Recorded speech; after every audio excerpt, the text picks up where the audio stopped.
commitment you have is something larger. This notion of committing to the well-being of the whole is the crisis facing this culture.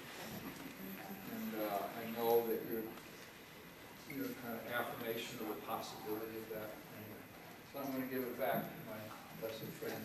Thank you very much, Dr.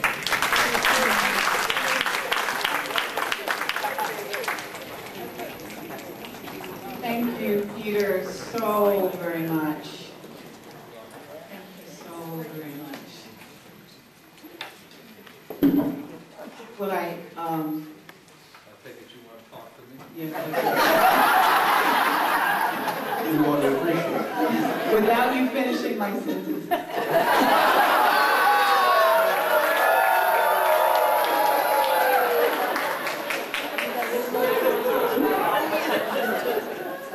Sometimes, since I'm a musician, I oftentimes have that as a context or metaphor. And there are songs that I've written that, I get a little bit of lyrics, and then I put it aside, and I go back to it, and, it feels like a crafted song over time. And then there are songs that just drop right in. And the song comes like formed, whole. And the idea to invite you to be with us was like that. It was like the second. It just dropped in. And it wasn't because I met you about 3 hours ago. So it wasn't because of having been to a workshop. It wasn't because I read your books. I did read Flawless Consulting when I was in graduate school.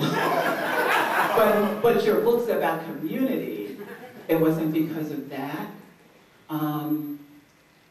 There was a clip, just a quote from something you wrote, that stirred that dropping.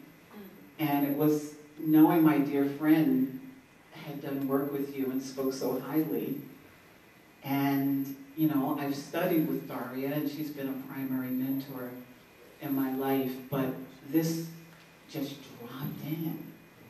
And so to experience in the birthing of this conference and to have this, to feel the manifestation of why did that just drop in.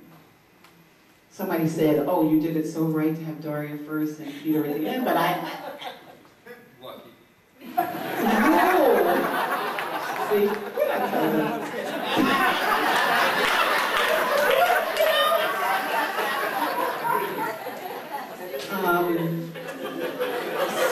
So in my context,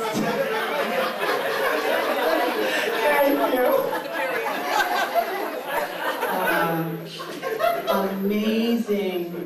Amazing gratitude for the way that you showed up.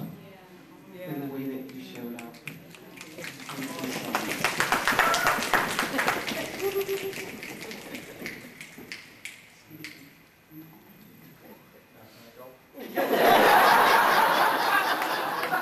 You can pick up a hole with Pastor.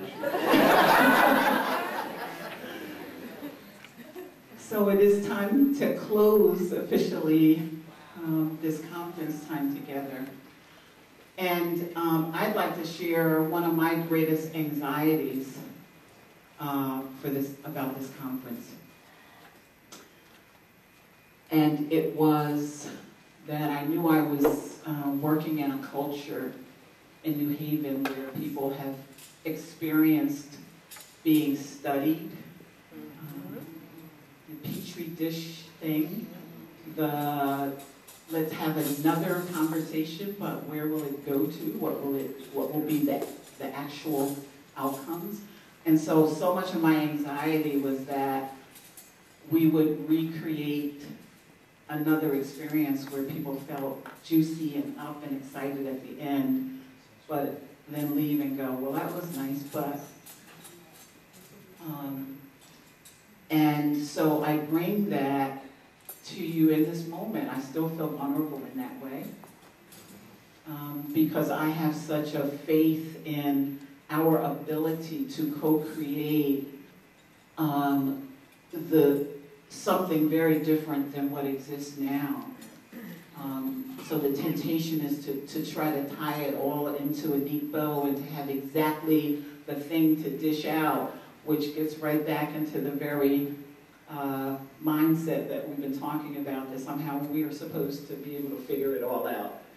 And so I share that vulnerability, I share that anxiety, and I name that. I know that that's not what I want to recreate either.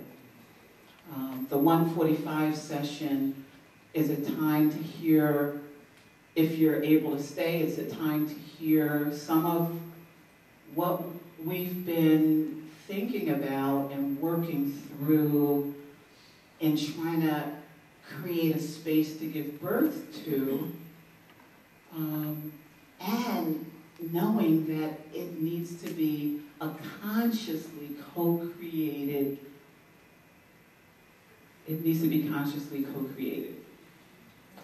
And then we had to start with us. So I am a Black woman born in Newark, New Jersey, to a poor but very gifted family. My mom and dad I still have in my life. And my relationship with Bill was him coming to a 5-day workshop that I do, and then coming back again. And I didn't know anything about his backstory, and then this relationship started. Because I went to Neodu, and we started talking one afternoon, and talking about our sort of experiences in creating spaces that help people to work towards their yearnings, and discovered, sort of taking notes from each other. We had more of a common purpose than we had recognized, both coming down from being in front of the room to being kind of our own pair in the back of the room, trying to figure out what was going on. And I asked Neodu for her help in trying to figure out how to navigate some of the choices and challenges that my particular situation or privilege provided. She graciously said yes, on the condition that we look at our own relationship carefully and make sure that we're not recreating patterns that we're trying to deconstruct.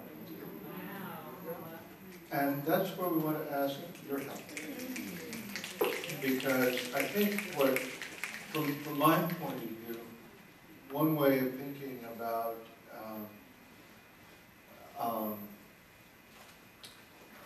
CEIO, co-creating effective and inclusive organizations, it is about testing our idea that inclusion, in the sense of inclusion at the heart, not just inclusion at the table, can lead to greater effectiveness, stronger sense of community.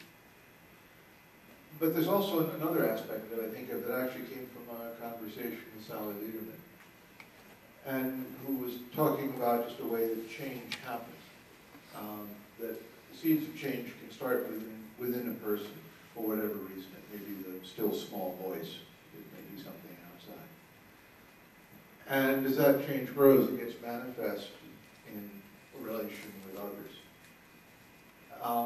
And then the next level of change, when it really becomes, the change becomes part of the culture of a group of people within an organization. And then finally, that organization becomes a way that other people in the community touch one another. The organization then starts to hold the space for people to interact. So much as I have loved and been challenged by and grown from the work of holding spaces for individuals to work in community leadership program, I think that something greater is possible, but I can't be the one to hold the space. And the real invitation of CEIO is it's for some organizations want to be mindful about being more intentionally space holders. And when we say organizations, we are meaning movements, because a lot of times people that define what they're doing as a movement may not think of themselves as an organization. So I just wanted to put that in, and you continue, but so you'll broaden to what you're thinking about. And our hope that as the notions of practices that lead to co-creation become more a part of the culture of organizations, that will help, that will be in turn a vehicle for the larger community to help do its work of forming community. And Peter, your comments there about grant makers frequently having kind of criteria and there are trainings that you must do, reports that you must produce. We'll be guilty as charged. But what I want to say here is that the intention of this is to create a community in which we may manifest our full selves more thoroughly with each other and be mindful about how we are really creating our future together.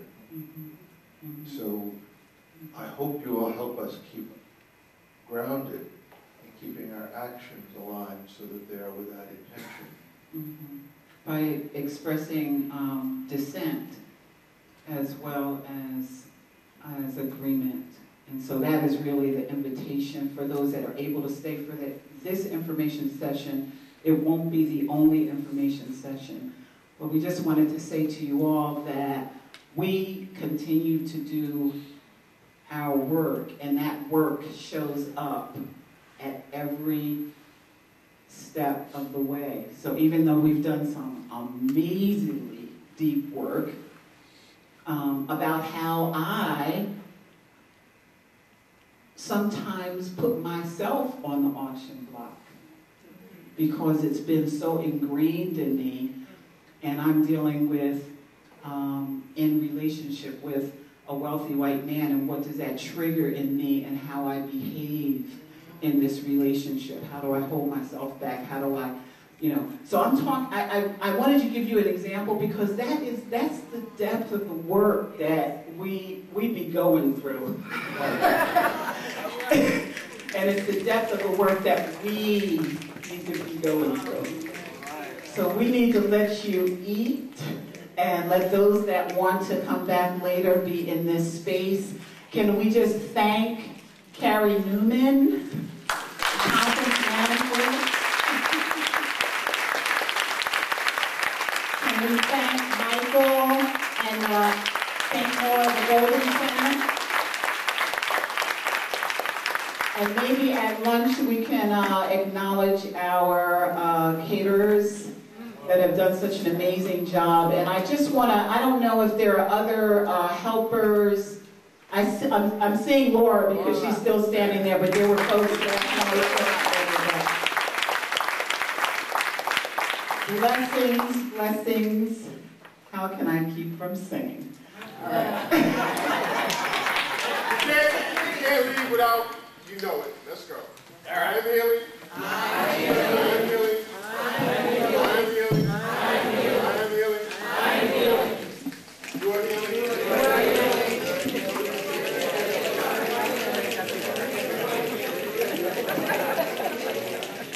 We are healing. We are healing. Come on, come on.